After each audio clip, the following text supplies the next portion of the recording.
ನಮಸ್ಕಾರ. ಸಾಕ್ಷಿ Indian news ಚಾನೆಲ್ಗೆ ಸ್ವಾಗತ. ಇಂದಿನ ಮುಖ್ಯಾಂಶಗಳು.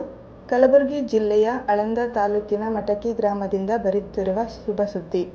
ಮುಖ್ಯಮಂತ್ರಿ ಮೂಲಸೌಕರ್ಯ ಅಭಿವೃದ್ಧಿ ಯೋಜನೆ ಅಡಿ 56 ಲಕ್ಷ ರೂಪಾಯಿ ವೆಚ್ಚದ ಹೂಗರ ಸಮಾಜ ಭವನದ ಪೂಜಾ ಕಾರ್ಯಕ್ರಮ ಇಂದು ನೆರವೇರಿತು. ಮಾನ್ಯ ಶಾಸಕರಾದ ಶ್ರೀ ಬಿ.ಆರ್. ಪಾಟೀಲ್ ರವರು ಅನುಪಸ್ಥಿತಿಯಲ್ಲಿ ಕಲಬುರಗಿ, ಯಾದಗಿರಿ, ಬೀದರ್ ಜಿಲ್ಲೆಗಳ ಕೆಎಂಎಫ್ ಅಧ್ಯಕ್ಷರಾದ ಶ್ರೀ ಆರ್.ಕೆ. ಪಾಟೀಲ್ ಅಣ್ಣಾಜಿ ಅವರ ಅಮೃತ ಹಸ್ತದಿಂದ ಲೋಕಾರ್ಪಣೆ ಮಾಡಿದರು. ಈ ಸಂದರ್ಭದಲ್ಲಿ ಶಾಸಕರಾದ ಮಾನ್ಯ ಶ್ರೀ ಬಿ.ಆರ್. ಪಾಟೀಲ್ ರವರು ಮಾತನಾಡಿ, ಸಣ್ಣ ಸಮುದಾಯವನ್ನು ಎತ್ತಿ ಹಿಡಿದು ಅಭಿವೃದ್ಧಿಪಡಿಸುವ ಕೆಲಸವನ್ನು ನಾವು ಮಾಡಬೇಕು. ಹಾಗೆ ಮಾಡಿದರೆ ಮಾತ್ರ ಉಳಿದವರು ಮತ್ತು ಎಲ್ಲ ಸಂಘ ಸಂಸ್ಥೆಗಳು ಅಭಿವೃದ್ಧಿಯಾಗುವುದಕ್ಕೆ ಸಾಧ್ಯವಾಗುತ್ತದೆ.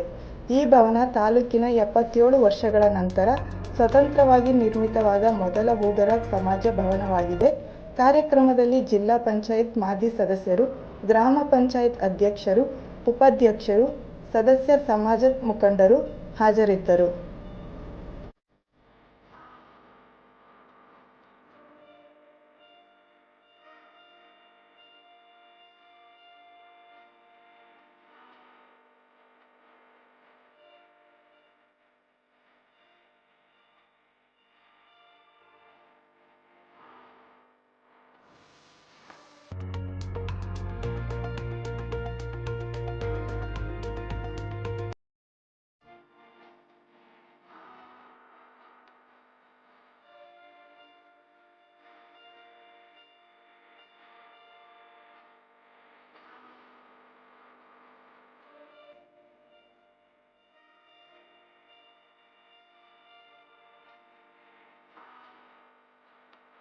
ಎಲ್ಲರಿಗೂ ಧನ್ಯವಾದಗಳು. ಮತ್ತೆ ಭೇಟಿಯಾಗೋಣ ಹೊಸ ವಿಷಯಗಳೊಂದಿಗೆ.